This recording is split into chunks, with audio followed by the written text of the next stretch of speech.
You're listening to The Philosopher's Note on the power of myth. More wisdom in less time. Hi, this is Brian. Welcome to The Philosopher's Notes on the Power of Myth by Joseph Campbell with Bill Moyers. Start with a quote from Joseph Campbell. He says, quote, "People say that what we're all seeking is a meaning for life. I don't think that's what we're really seeking. I think that what we're seeking is an experience of being alive, so that our life experiences on the purely physical plane will have resonances within our innermost being and reality, so that we actually feel the rapture of being alive." End quote.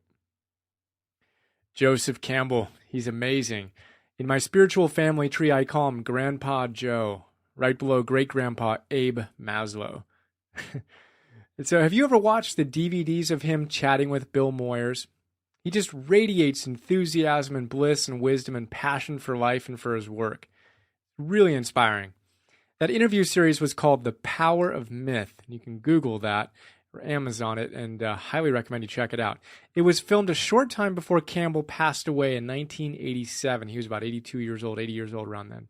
And in total, they filmed 24 hours of discussion between Campbell and Moyers, who does a phenomenal job of leading the interview. Only 6 magical hours wound up on the DVDs, and this book, The Power of Myth, features some of the wisdom that wasn't captured in the original DVDs, plus some that was. Really cool. And for those of you not yet familiar with Grandpa Joe, that'd be Joseph Campbell, he was a mythology guru and mentored George Lucas, who based his Star Wars empire in large part on Campbell's mythology studies. And Campbell also coined the phrases "follow your bliss" and "the hero's journey." And seeing that it's such a huge part of Campbell's work, you can check out another note on Joseph Campbell called A Joseph Campbell Companion for even more big ideas, by the way. I say we kick off this note with a look at where Campbell came up with the idea of following our bliss in the first place. Then we'll look at some big ideas on how to actually do it, starting now, of course. All right, so the first big idea is Sat Chit Ananda. Quote, "Now, I came to this idea of bliss because in Sanskrit, which is the great spiritual language of the world, there are 3 terms that represent the brink, the jumping off place to the ocean of transcendence. Sat, Chit, Ananda. The word Sat means being, Chit means consciousness, Ananda means bliss or rapture. I thought, I don't know whether my consciousness is proper consciousness or not. I don't know whether what I know of my being is my proper being or not. But I do know where my rapture is. So let me hang on to rapture, and that will bring me both my consciousness and my being. I think it worked." End quote. I love that. I think it worked. I think it did too, Joe. So I don't know about you, but like Campbell, I can get confused about what proper consciousness or proper beingness is all about. But what feels good, that's much easier to follow. Of course, even that can be challenging as we've been so conditioned to simply do what we're told to do, when, how, where, and why, and someone else usually decides that for us. But deep down, we know what makes us feel good. Now, we may or may not have the courage to actually listen to what our hearts are telling us, but we know. Ayn Rand says this about it in her classic The Fountainhead. You can see the notes on that. She says, quote, "Why do they always teach us that it is easy and evil to do what we want, and that we need discipline to restrain ourselves? It's the hardest thing in the world to do what we want, and it takes the greatest kind of courage." End quote. And Carlos Castaneda, you can see the notes on him as well, shares ancient Toltec wisdom as he tells us that we must only follow the path if it has a heart. He says, "But how will I know for sure whether a path has a heart or not?" Anybody would know that, he says. The trouble is nobody asks the question. And when a man finally realizes that he has taken a path without a heart, the path is ready to kill him. At that point, very few men can stop to deliberate and leave the path. End quote. Love that. So how about you? Are you on your path with heart? Are you doing what you want? Are you following your bliss? Of course, sometimes we don't know exactly what we want. And in fact, our vision of our ideals is always beautifully evolving as we outgrow some past ideals and generally evolve. At those times, it's often best to simply get clear on what you don't want, right? Stuff that you know you just don't want. And let's do a quick little check-in right here. In the note, I have a little section for some writing. So if you're listening to this, you may want to pause and reflect on it and then come back. The first thing to think about and write about is these are the things that make me feel giddy and blissful. I just love doing, that make me feel alive. What are some of the things that make you feel giddy and blissful? Think about that. Press pause if you want to. Think about it. We'll be right here when you get back. All right, so once you got that, how about some other things to think about? These are the things that, well, don't make me feel quite so blissful. Stuff you don't dig so much. What would fall into that category? All right. Now, what can you do to create a life in which you're spending more and more time in your bliss zone and less time in your don't need to spend my precious hours on the spinning green ball doing that stuff? Two separate categories there. So, what specific steps can you take to follow your bliss more starting now? And then I have in the note here 3 separate things, little lines, and it says, I can and will do these 3 things to get more in integrity with what I love, following my bliss. 1, insert. 2, what do you put there? And 3, what are 3 things that you can and will start doing today to move yourself in more integrity in following your bliss? Cool exercise to think about. You can write it out when you get back to a printed version of this note, or press pause again. All right, so how about some ways to really get in touch with our bliss? Next big idea is sit in a room and read, and read, and read. So Bill Moyers says this to Campbell. He says, quote, how do we know these things? Meaning, how do we know how to experience bliss? And Campbell says, I'll tell you a way, a very nice way. Sit in a room and read, and read, and read, and read the right books by the right people. Your mind is brought onto that level, and you have a nice, mild, slow-burning rapture all the time. This realization of life can be a constant realization in your living. When you find an author who really grabs you, read everything he has done. Don't say, oh, I want to know what so-and-so did, and don't bother at all with the bestseller list. Just read what this one author has to give you, and then you can go read what he had read, and the world opens up in a way that is consistent with a certain point of view. But when you go from one author to another, you may be able to tell us the date when each wrote such and such a poem, but he hasn't said anything to you. End quote. I love that.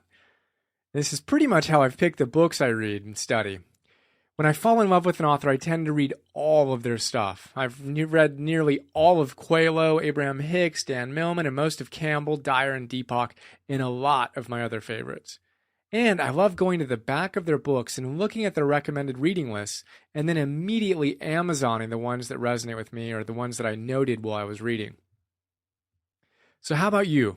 Are you really diving into the authors you dig and then reading the peeps they recommend? Or are you kind of skimming the surface of a lot of the best sellers?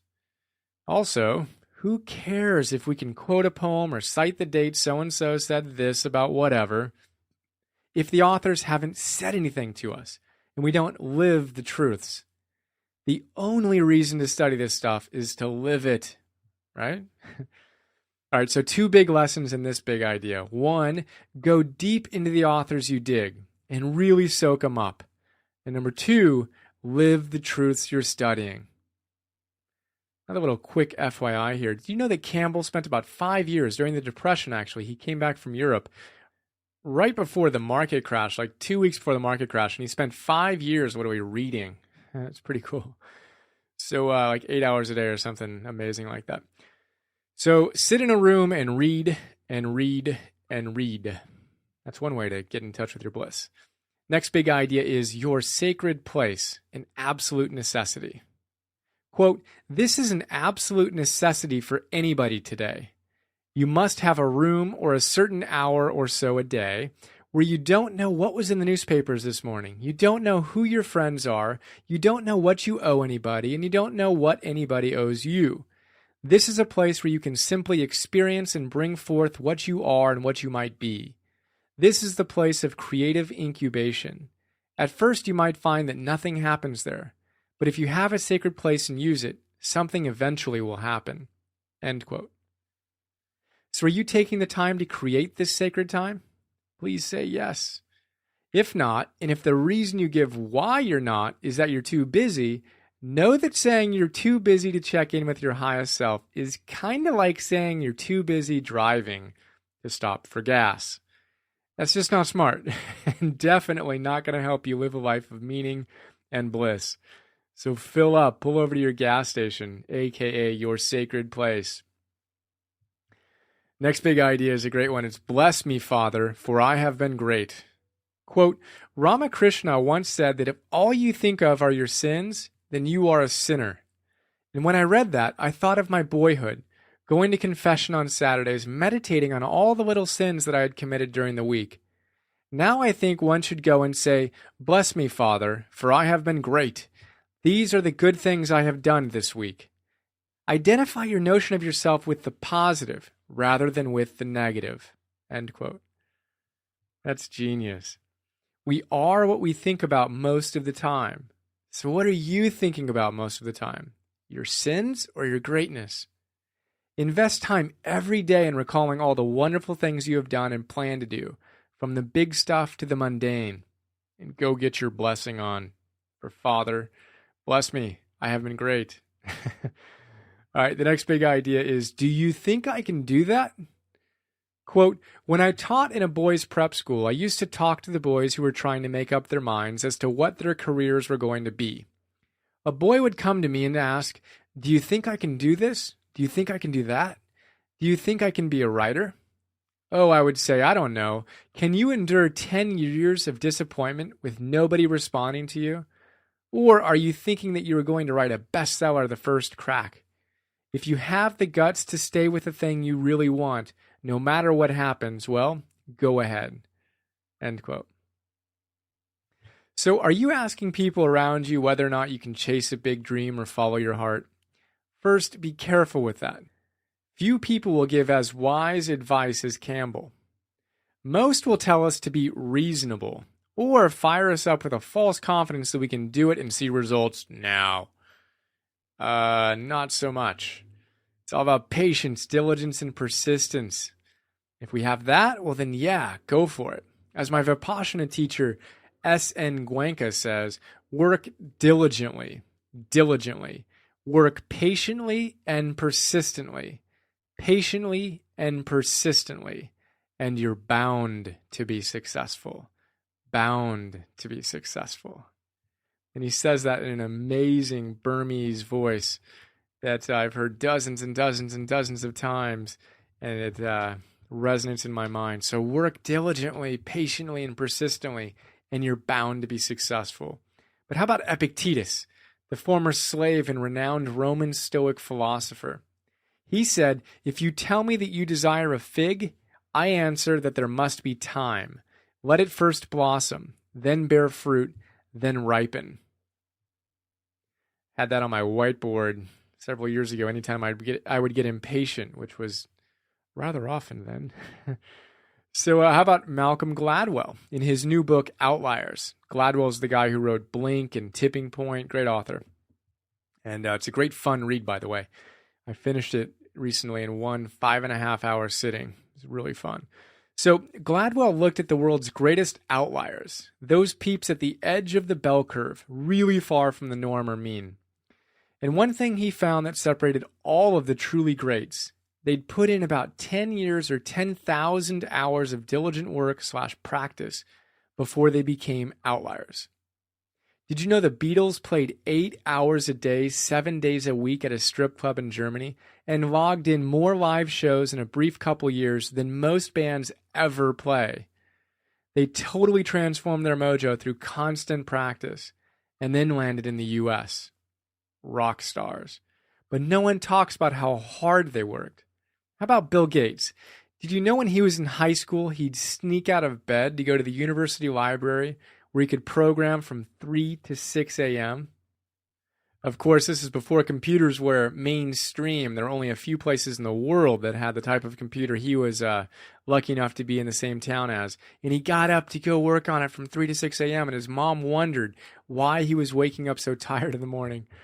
And now the world, of course, experienced the fruits of his genius around a decade later when the computer started going more and more mainstream.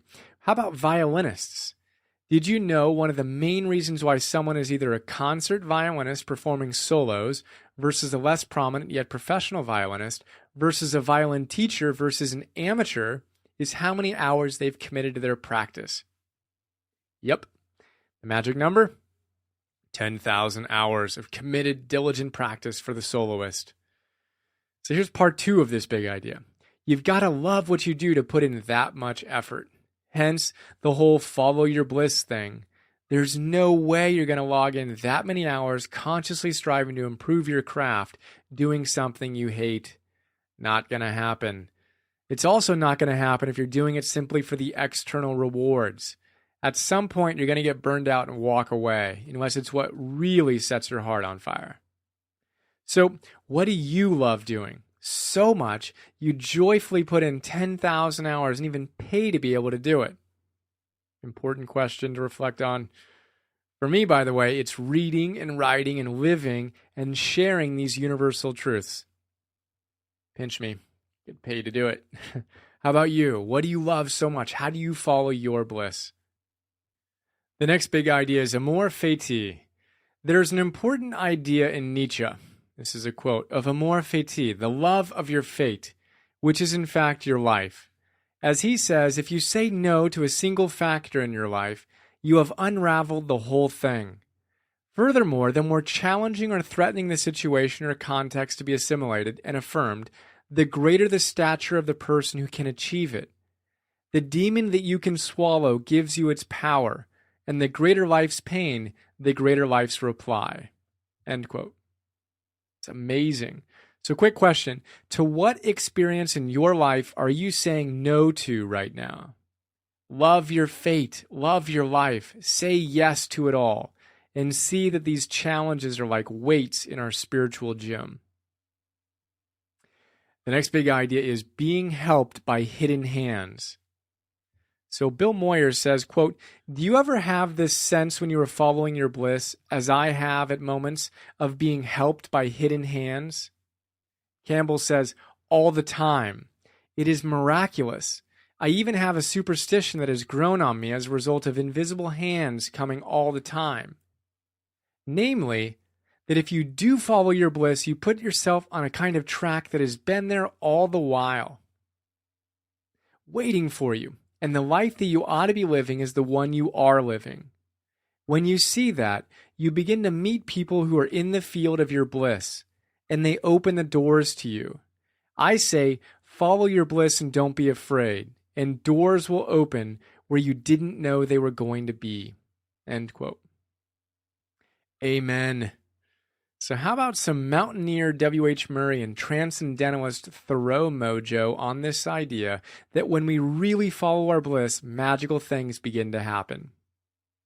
W.H. Murray says, quote, until one is committed, there is hesitancy, the chance to draw back, always ineffectiveness concerning all acts of initiative and creation. There is one elementary truth, the ignorance of which kills countless ideas and splendid plans. That the moment one definitely commits oneself, then providence moves too. All sorts of things occur to help one that would never otherwise have occurred. A whole stream of events issues from the decision, raising in one's favor all manner of unforeseen events, meetings, and material assistance which no one could have dreamed would have come their way. I have learned a deep respect for one of Goethe's couplets. Whatever you can do or dream you can, begin it. Boldness has genius, power, and magic in it. Begin it now. End quote. One of my absolute favorite thoughts that I repeat again and again and again here. Get it. Let's commit. Thoreau says, quote, "If one advances confidently in the direction of his dreams and endeavors to live the life which he has imagined, he will meet with success unexpected in common hours. He will put some things behind, will pass an invisible boundary. New, universal, and more liberal laws will begin to establish themselves around and within him. Or old laws will be expanded and interpreted in his favor in a more liberal sense, and he will live with license of a higher order of beings." End quote. So, what's your bliss, and what are you waiting for? I say, go for it. And I echo Grandpa Joe, who says, follow your bliss and don't be afraid. So the next big idea is the influence of a vital person. Moyers says, quote, "In this sense, unlike heroes such as Prometheus or Jesus, we're not going on our journey to save the world, but to save ourselves." End quote. And Campbell says, quote, "But in doing that, you save the world. The influence of a vital person vitalizes. There's no doubt about it. The world without spirit is wasteland. People have the notion of saving the world by shifting things around, changing the rules and who's on top, and so forth. No, any world is a valid world if it's alive. The thing to do is to bring life to it. And the only way to do that is to find in your own case where the life is and become alive yourself." So can I get another amen on that? As Campbell so beautifully says, a vital person vitalizes. As we discover and follow our bliss, our light will naturally brighten those around us. And the last big idea is, give your life to something bigger than you. Quote, "A hero is someone who has given his or her life to something bigger than oneself." End quote. So we've talked a lot about following our bliss and taking risks and the magic that unfolds as we do that. Truly expressing our own unique selves is an incredibly important step. It's not the final one in the hero's journey, however. We've got to give something back. We've got to give back to something bigger than us. As Campbell says, quote, "When we quit thinking primarily about ourselves and our own self-preservation, we undergo a truly heroic transformation of consciousness." End quote. So here's to transforming our consciousness as we create a life of meaning, ananda, smiles and laughs on our precious hero's journeys. And that wraps up the main part of this note. We will quickly look at Joseph Campbell, mention a few other notes you might like, and then go through the quotes on the sidebar. So Joseph Campbell was born in 1904 and died in 1987. He was an American mythology professor, writer, and orator, best known for his work in the fields of comparative mythology and comparative religion. That's from Wikipedia. I highly recommend you read his stuff. He rocks, and you can learn more at his foundation online at jcf.org. So if you like this note, I think you'll also like the Philosopher's Notes on a Joseph Campbell companion, more big ideas from Grandpa Joe, and the note on Thus Spoke Zarathustra by Nietzsche, and the note on the Bhagavad Gita. Campbell was also a scholar of Sanskrit. I think you'll dig the Bhagavad Gita, which deeply influenced him as well. How about some of the quotes, and then we'll wrap it up. Campbell says, "The ultimate aim of the quest must be neither release nor ecstasy for oneself, but the wisdom and the power to serve others." These are all by Campbell. He says, "I don't believe in being interested in a subject just because it's said to be important. I believe in being caught by it somehow. The ground of being is the ground of our being, and when we simply turn outward, we see all of these little problems here and there. But if we look inward, we see that we are the source of them all." Freud tells us to blame our parents for all the shortcomings of our life. Marx tells us to blame the upper class of our society, but the only one to blame is oneself. I think it was Nietzsche who said, "Be careful, lest in casting out the devils, you cast out the best thing that's in you." Every religion is true one way or another. It is true when understood metaphorically, but when it gets stuck in its own metaphors, interpreting them as facts, then you are in trouble. There's a major difference, as I see it, between a shaman and a priest. A priest is a functionary of a social sort. The society worships certain deities in a certain way, and the priest becomes ordained as a functionary to carry out that ritual. The deity to whom he is devoted is a deity that was there before he came along. But the shaman's powers are symbolized in his own familiars, deities of his own personal experience. His authority comes out of a psychological experience, not a social ordination. What am I? Am I the bulb that carries the light, or am I the light of which the bulb is a vehicle? God is an intelligible sphere, a sphere known to mind, not to the senses, whose center is everywhere and whose circumference nowhere. The person who thinks he has found the ultimate truth is wrong. If you want to find out what it means to have a society without any rituals, read the New York Times. I don't think there is any such thing as an ordinary mortal. Everybody has his own possibility of rapture in the experience of life. All he has to do is recognize it and then cultivate it and get going with it. I always feel uncomfortable when people speak about ordinary mortals, because I've never met an ordinary man, woman, or child. And finally, this, I believe, is the great Western truth, that each of us is a completely unique creature, and that, if we are ever to give any gift to the world, it will have to come out of our own experience and fulfillment of our own potentialities, not someone else's.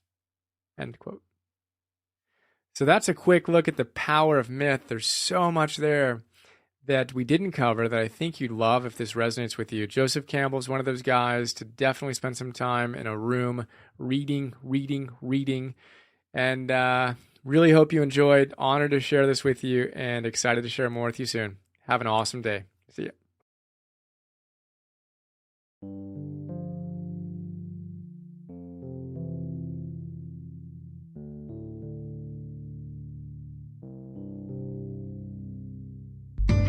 We hope you enjoyed this Philosopher's Note. Please go to www.philosophersnotes.com to download more.